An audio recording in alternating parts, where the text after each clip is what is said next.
All right, folks, I'm back again. My name is Rudy. You're watching Alpha Investments. Today we talk about the world of cardboard.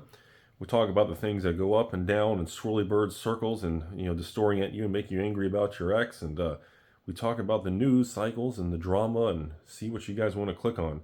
Don't worry, I'll make the titles of my videos as negative as possible because that's what the human brain is lured to click on. We don't want to see good things. We only want to see failure and is Rudy bankrupt yet? So today, per the request of patrons and you all, we've already reported on Phyrexia All will be 69 collector boxes, all-time high of 400 plus. We've already talked about Wilds of Eldraine collector boxes wiped off the market, going to 400 or 500 plus. Today, because you guys keep telling me, Rudy, give Ravnica Remastered the love! So here we are. Today it's Ravnica Remastered. January of 2024 came out.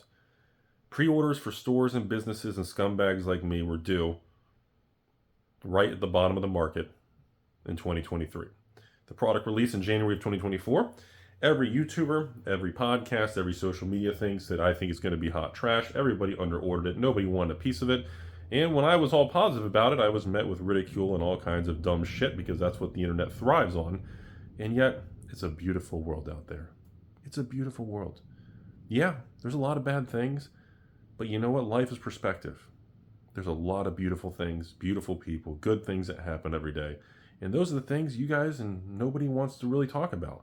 So today, we're going to revisit that. Ravnica Remastered collector boxes came out. Store costs, I don't remember what it was, $210, $220, $230 collector box. I don't even remember. I remember selling to patrons for like $229, $239, or $249 or something. I don't remember what it was. This was 10 months ago. 10 months ago, folks. Well, folks, we are now at all-time high, pushing almost $400 a collector box. 2024 will go down in history. Well, technically, we've got 2-3 months left, 2.5 months left. But 2024 looks like it is going to be a historical year of the largest repricing and fastest appreciation of the most amount of collector boxes in Modern Magic in the history of the game. This year, we are now experiencing the most amount of massive 50 to 100% price increases on multiple product lines I've ever seen.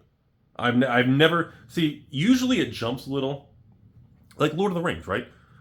Or like Fallout. Lord of the Rings special boxes they would go from like 250, they jump to 3. Then they jump to 350. Oh, 450. Pokemon Evolving Skies. Oh, Pokemon Evolving Skies just hit 200, Rudy. I'm selling. Oh, Pokemon Evolving Skies got reprinted back to 150. Oh, I'm selling. Oh, Evolving Skies hit 250. Ooh, time to lock in those profits. 350! Sell it all. Like, you hit these different benchmarks on the staircase. And many times, depending where that staircase is and how high that benchmark is, everybody tends to throw in the towel and say, I am going to lock in my profits. I'm running for the hills because it's all a bubble and it's a scam. Rudy just sells from his left nut to his right nut, and I wait for you to go to work for your ex-wife. And that's funny. It's supposed to be funny, but it's not really how it is. So Ravnica Remastered, the little set that could, had the print run cut last minute. The easiest set ever in Magic to get serialized cards, serialized Shocklands, and the set that's being least hoarded.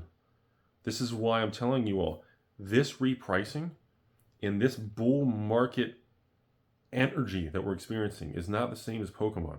It's not the same as Flesh and Blood. It's not the same as Sorcery. It's not the same as Weiss. It's not the same as New Lorcana. It's not the same as any of these other brands.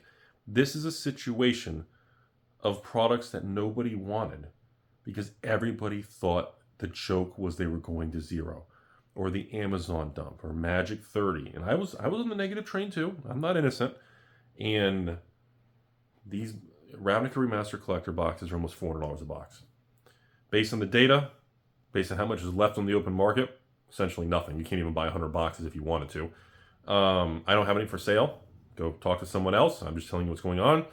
I think these are going to be $500 to $700 boxes. And as with everything in life and investments and societies and collections and mindsets, I think this particular bull run is going to be the most missed out market cycle in modern Magic history. I don't think we're ever going to experience another cycle where this many people are going to miss out on this level. So let's pretend, because think about this. Let's pretend we know a guy named Rudy, and he has 1,000 boxes put aside of Ravnica and Ixalan and Wilds, all this. The wealth that would be generated on paper, the value increase would be off the fucking charts if somebody was dumb enough to do that.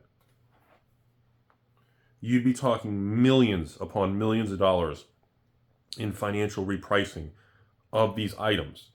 And there isn't a reprint coming. Evolving Skies had 4 reprints. Chilling Reign had 3 reprints. We have no reprints coming on these products. Nobody kept them. Nobody believed in them. This wasn't a situation where Pokemon Twilight Masquerade came out or Pokemon Evolving Skies came out and everybody loved it from day one. So everybody just wanted to hold on to it. That is not the situation. Magic is a game based on utility, not a Pokemon game where 99% of people are just collecting the chase cards. They're beautiful and grading them. It's a different world.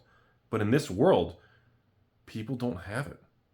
There's not going to be a second wave of any of this stuff. The Ixalans, the Eldraines, the Fallouts, the Lord of the Rings, the Ravnica Remastered. And I'm telling you right now, the Karlov Manor, make fun of it, is going to go back over 200, hit all-time highs. We're almost there. Okay? Outlaws Thunder Junction, with a hidden showcase and the slots and everything, the only Western set we're ever going to have, huge opportunity. Huge fucking opportunity. And as with everything, most people are going to miss out. Okay? Looking at Bloomborough, you don't think Bloomborough is going to follow the path of Eldraine, a $400 plus collector box? Like, how are people not excited, yet at the same time not like, wow, maybe I should get ahead of the curve instead of waiting until Lord of the Rings goes to $900 a box or $1,000, then buying. Maybe instead of waiting for Bloomborough to go to $300 a box, maybe I should not be a Timmy and be ahead of the curve.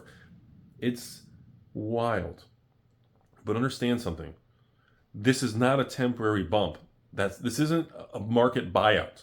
This isn't a situation where RAV collector boxes jumped from the 250 to 354 where they are now, and then they're not going to go back to 250. There is no dump coming. There's no wave 2 coming. People don't have 20 master cases piled up everywhere. You'd have to be some goofball idiot Rudy and be punched in the face for 2 years, and then suddenly it works out. I'm telling you all, this is not the same type of repricing market as like reserve list buyouts in 2018. This is not the same type of pump and dump situation. There is no pump. There's nothing to dump. People don't have it. It wasn't Evolving Skies came out, and every time there's a wave, people just bought it up. It's sold out immediately. Okay? There's no restock. Distributors have zero. They haven't had me for 18 months with these things.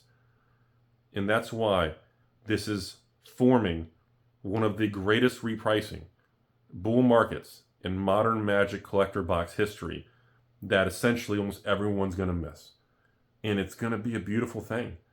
And the momentum and the strength of this, I don't think anyone is going to be able to mentally accept and understand what is unfolding before our eyes right now.